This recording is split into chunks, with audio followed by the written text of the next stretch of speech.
जमीन का मालिकाना हक तक नहीं मिलता। कितना बड़ा होता है एक गरीब का घर, इतना बड़ा होता है क्या एक गरीब का घर? छोटा सा कमरा होता है, ऊपर छत भी मजबूत नहीं होती है, दीवार भी नहीं होती है ढंग की। बरसात आए यहाँ तो बाढ़ का भी आपका हमेशा खतरा लगा हुआ रहता है।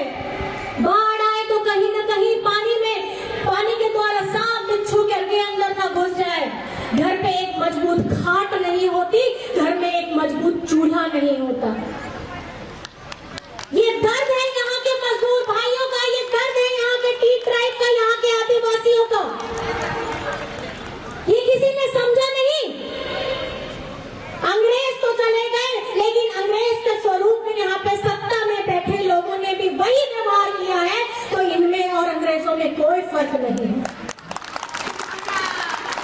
आज आपके दर्द, आपके संघर्ष, आपके हक की पुकार के लिए जब जेवीपी जेएमएम के साथ में आया तो हेमंत दादा ने ये कहा कि झारखंड में भी जब झारखंड बना नहीं था, झारखंड का सपना किसी ने देखा नहीं था, तो हमारे आदरणीय विश्व गुरु शिबू सोरेन ने, एक आदिवासी बेटा ने ये सपना देखा, हमारे आदिवासी लोग मिलकर यहाँ मूलवासी लोग झारखंड में रहेंगे।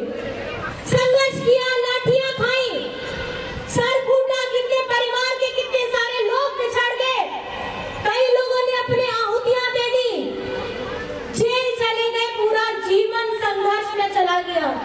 हमेशा याद रखिएगा, पहली पीढ़ी जो होती है वो हमेशा ऐसा संघर्ष करती है कि जिन्हें लाठियां खाना पड़ता है, जिनको अपने जान का परवाह नहीं करना होता है, अपनी मिट्टी के लिए, अपने जंगल के लिए, अपने जमीन के लिए, अपने पानी के लिए, उन्हें वो लड़ाई करके अपनी आहुति देनी पड़ती है।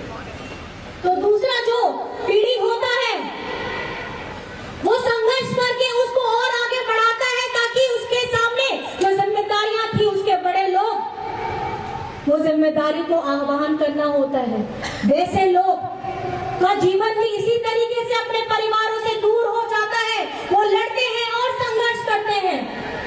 जो तीसरी पीढ़ी आती है उसे एक थोड़ा सा मौका मिलता है कि वो पहचान, वो लड़ाई जो 2-3 पीढ़ियों से लड़ी आ रही है, अब उस लड़ाई को आपको और आगे बढ़ा करके वो जिम्मेदारी को अपने मजबूत कंधों पे लेकर के आपको आगे बढ़ना है। तो मैं आपसे ये सवाल पूछना चाहती हूँ, जिस संघर्ष के लिए, आपके स्वाभिमान के लिए, आपके आदिवासियत पहचान के लिए, आपके इस जगह जमीन में अपना नाम दिलवाने के लिए, आपको उचित मजदूरी देने के लिए जेएमएम जेवीपी के हमारे भाई यहाँ प्रभात दास जी खड़े हैं।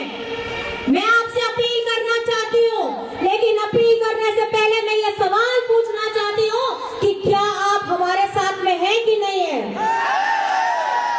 दोनों हाथ उठा करके बताइए, आप हमारे साथ हैं कि नहीं है? ये लड़ाई आसान नहीं होने वाली है, ये सिर्फ एक चुनावी सभा है, अभी तो आगाज हुआ है, अंजाम अभी बाकी है। हम तब तक शांत नहीं बैठेंगे जब तक हमें हमारा हक नहीं मिल जाता, हमें हमारा अधिकार नहीं मिल जाता। तो मैं आपसे फिर पूछूंगी, यहाँ पे चुनाव की तारीख, जो आपको वोट देना है, इसकी तारीख कौन सी है? कौन सी तारीख? कौन सी तारीख? और आपको कौन सा बटन दबाना है? दोनों हाथ उठा के दिखाइए, कौन सा नंबर? कौन सा नंबर? कौन सा नंबर? और 5 नंबर में चुनाव चिन्ह क्या है? क्या है? तीर धनुष। ये तीर धनुष याद रखिएगा, ये संघर्ष की कहानी बताता है, लहूलुहान हमारे वीर सपूतों की कहानी बताता है।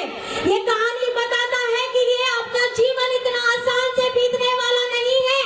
आपको अपने हक, अपने अधिकार, अपने सम्मान, अपने पहचान के लिए हमेशा तीर धनुष की तरह, जैसे उन्होंने हमारे वीर सपूतों ने संघर्ष किया, ऐसे आप लोगों को भी संघर्ष करना है। तो इस अब की बार अधिकार की सरकार। क्या बोलेंगे? अब की बार, अब की बार, अब की बार। और हमारे जितने भी भाई बंधु हैं, बहुत दूर दराज से आए हैं, आप सभी का मैं अभिनंदन करती हूँ, आभार करती हूँ। अभी और भी कार्यक्रम है, आगे के कार्यक्रमों में जाना है और सफर भी लंबा है। तो उड़िया में है क्या यहाँ पे?